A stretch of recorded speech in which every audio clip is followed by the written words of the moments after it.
আকাশবাণী কলকাতা। স্থানীয় সংবাদ পড়ছি নমামি বসুরুদ্র।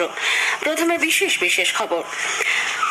নতুন দিল্লির নির্বাচন কমিশনের দপ্তরের সামনে দলীয় প্রতিনিধিদের হেনস্থার ঘটনায় তৃণমূল কংগ্রেস কমিশনের ভূমিকা নিয়ে প্রশ্ন তুলেছে। ভূপতিনগরের ঘটনায় কি পদক্ষেপ নেওয়া হবে তা কমিশনই ঠিক করবে বলে বিরোধী দলনেতা জানিয়েছেন।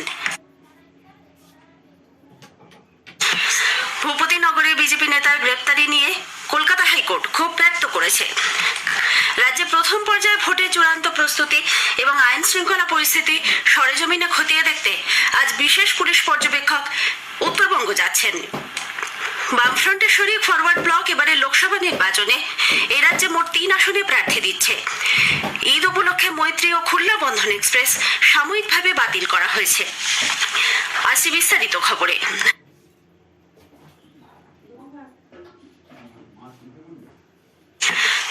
ভূপতিনগরে কেন্দ্রীয় তদন্তকারী সংস্থা এনআইএ এর অতি সক্রিয়তা নিয়ে নতুন দিল্লির নির্বাচন কমিশনের দপ্তরে অভিযোগ জানানোর পর ধর্ণা অবস্থানে দলীয় প্রতিনিধিদের হেনস্থার ঘটনায় তৃণমূল কংগ্রেস নির্বাচন কমিশনের ভূমিকা নিয়ে প্রশ্ন তুলেছে। ধর্ণা কর্মসূচি থেকে বলপূর্বক প্রতিনিধি দলের সদস্যদের সরিয়ে দেওয়ার পর তৃণমূল কংগ্রেসের সর্বভারতীয় সাধারণ সম্পাদক অভিষেক বন্দ্যোপাধ্যায় গত রাতে রাজভবনে গিয়ে রাজ্যপালের সঙ্গে সাক্ষাৎ করেন। সঙ্গে ছিলেন মেয়র ফিরহাদ হাকিম, মন্ত্রী শশী পাজা, ব্রাত্য বসু সহ 11 জন নেতা। রাজভবন থেকে বেরিয়ে সাংবাদিকদের সামনে অভিষেক বলেন, ডেরেক ওব্রায়েন সহ দলের সাংসদরা দিল্লিতে কোনো সরকারি দপ্তরের সামনে ধর্নায় বসেননি। তারা নির্বাচন সদনের সামনে ধর্নায় বসেছিলেন। শান্তিপূর্ণভাবে ধর্না দেওয়ার গণতান্ত্রিক অধিকার সবার রয়েছে, কিন্তু নির্বাচন কমিশন তাদের পুলিশ দিয়ে তুলে দিয়েছে। আদর্শ আচরণ বিধি চালু হয়ে যাবার পর সারা দেশে প্রশাসনিক ব্যবস্থা নির্বাচন কমিশন নিয়ন্ত্রণ করে। তা সত্ত্বেও যেভাবে দলের সদস্যদের, বিশেষ করে মহিলাদের হেনস্থা করা হয়েছে তা গণতন্ত্রের ওপর আক্রমণের শামিল। যথাযথ তথ্য প্রমাণ দেওয়া সত্ত্বেও নির্বাচন কমিশন কোনো ব্যবস্থা নেয়নি বলে অভিষেক অভিযোগ করেছেন। Commission NIA director NIA SP কে সরাবে না। যারা ভাবছে এনআইএ কে ব্যবহার করব ভোটের সময়, ইডি কে ব্যবহার করব মাঠ ফাঁকা করে দেবো, যারা বিজেপির তল্পি বাহক হিসেবে কাজ করছে, ইলেকশন কমিশন কেন তাদের বিরুদ্ধে ব্যবস্থা নেবে না? আমাদের অভিযোগ বিজেপির বিরুদ্ধে নয়, আমাদের অভিযোগ ইলেকশন কমিশনের বিরুদ্ধে। আমি সরাসরি অভিযোগ করছি ইলেকশন কমিশনারের বিরুদ্ধে। তার কারণ আমাদের হাতে তথ্য রয়েছে, তাও আপনারা ব্যবস্থা নিচ্ছেন না। বারবার আমাদের দলের প্রতিনিধিরা গিয়ে তাদের সাথে দেখা করেছে, আমাদের বক্তব্য আমরা রেখেছি। আজকে 10 জন প্রতিনিধি দল তারা একই জিনিস বলে এসছে, যা আগেও আমরা বলেছিলাম, অভিযোগ করেছিলাম। আজকে আপনারা তথ্য দেখুন। আপনারা চান না বিরোধীরা লেভেল প্লেইং ফিল্ড পাক? অভিষেক আরো বলেন, এ বিষয়ে তিনি নির্বাচন কমিশনের সঙ্গে কথা বলে তাদের ইমেলের মাধ্যমে জানাবেন বলে রাজ্যপাল কথা দিয়েছেন। 24 ঘন্টার মধ্যে কাজ না হলে আজ আবার আসবেন তারা। ভূপতিনগরে এনআইএর ওপর হামলার ঘটনা নিয়ে বিজেপি নির্বাচন কমিশনের কাছে যে অভিযোগ করেছে তার প্রেক্ষিতে কমিশন কি ব্যবস্থা নেয় তা সময় বলবে বলে বিরোধী দলনেতা শুভেন্দু অধিকারী জানিয়েছেন। গতকাল শ্রী অধিকারীর নেতৃত্বে বিজেপির এক প্রতিনিধি দল রাজ্যের বিশেষ পুলিশ পর্যবেক্ষক অনিল কুমার শর্মার সঙ্গে দেখা করে 7 দফা লোকসভা নির্বাচন হিংসামুক্ত করার আর্জি জানান। দপ্তরের বাইরে সাংবাদিকদের শ্রী অধিকারী বলেন, এ ব্যাপারে সিদ্ধান্ত নেওয়ার অধিকার একমাত্র দিল্লির নির্বাচন কমিশনেরই রয়েছে। এনআইএ এর উপর যখন আক্রমণ হয়েছে তখন ইলেকশন কমিশন অফ ইন্ডিয়ার এমসিসি চলছে, তারা ব্যবস্থা নিক, এটা আপনাদের সামনে আমরা দাবি করছি। প্রেসের কাছেও বলেছি, লিখিত কমপ্লেনও on behalf of BJP Shishir Bajoria mail করে পাঠিয়েছেন।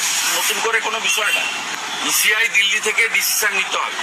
আমি শুনেছি আমি যে কমপ্লেনটা করেছিলাম তার ভিত্তিতে একটা রিপোর্ট তারা চেয়েছেন, কি করে দেখবো, তারপরে প্রয়োজন হলে ইসিআই কাছে দাবি করবো। It's too early to say anything.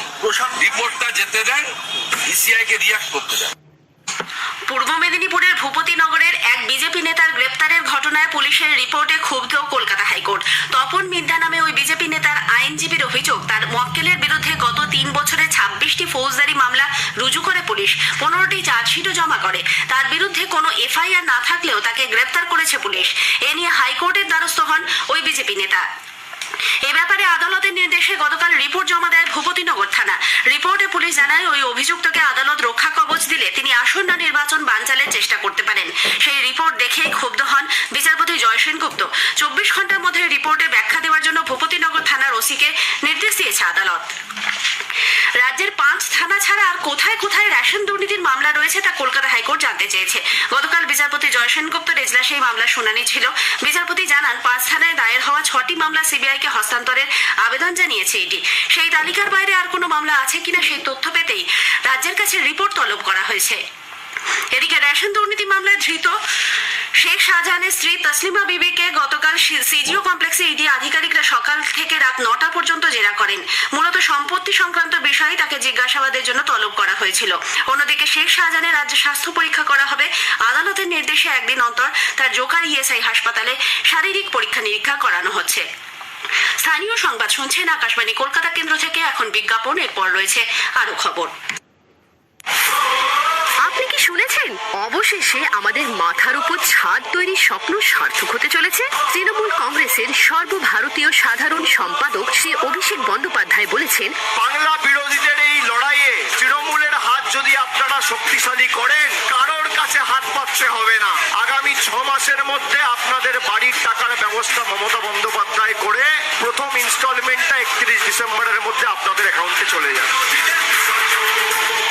দিদি, আবাস যোজনার জন্য ফোন করে কেউ বিরক্ত করেনি তো? না না, যদিও আমি কোনো ফোনের আশা করিও না, আমার বিশ্বাস মমতা বন্দ্যোপাধ্যায় ঠিক সমাধান করে দেবেন। একদম। মমতা বন্দ্যোপাধ্যায় বলেছেন, এবার ফোন করলে বলবেন তিনি বলেছে তিনি দিয়ে দেবেন 100 দিনের দলের টাকা 59 লক্ষ জব কার্ড হোল্ডারদের আমরা দিয়েছি। মোদির গ্যারেন্টি ছিল আর আমাদের গ্যারেন্টি মানুষই দিল।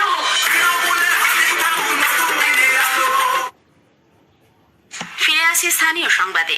রাজ্যে প্রথম পর্যায়ে ভোটের চূড়ান্ত প্রস্তুতি এবং আইন শৃঙ্খলা পরিস্থিতি সরেজমিনে খতিয়ে দেখতে আজ বিশেষ পুলিশ পর্যবেক্ষক অনিল কুমার শর্মা উত্তরবঙ্গ যাচ্ছেন। আগামী 19 এপ্রিল সারা দেশের সঙ্গে আলিপুরদুয়ার, কোচবিহার এবং জলপাইগুড়ি কেন্দ্রে ভোট নেওয়া হবে। এদিকে দ্বিতীয় পর্যায়ে বাড়ি থেকে ভোট দেওয়ার জন্য 10,658টি আবেদনপত্র জমা পড়েছে।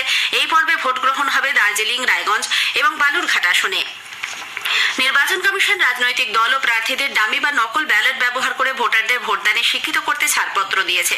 গতকাল এক নির্দেশিকায় কমিশন জানায়, এই ডামি ব্যালট বক্সের আয়তন ভোটে ব্যবহৃত আসল ব্যালট বক্সের তুলনায় অর্ধেক হতে হবে ও এটি বাদামি, হলুদ ও ধূসর রঙের হবে। ডামি ব্যালট বক্স কাঠ, প্লাস্টিক অথবা প্লাইবোর্ডের হবে। নকল এই ব্যালট বাক্সে রাজনৈতিক দলের প্রার্থীর নাম, প্রতীক ও সিরিয়াল নাম্বার ব্যবহার করা যাবে। বঙ্গীয় প্রাদেশিক হিন্দু মহাসভা লোকসভা নির্বাচনে বিজেপিকে সমর্থন করবে বলে জানিয়েছে।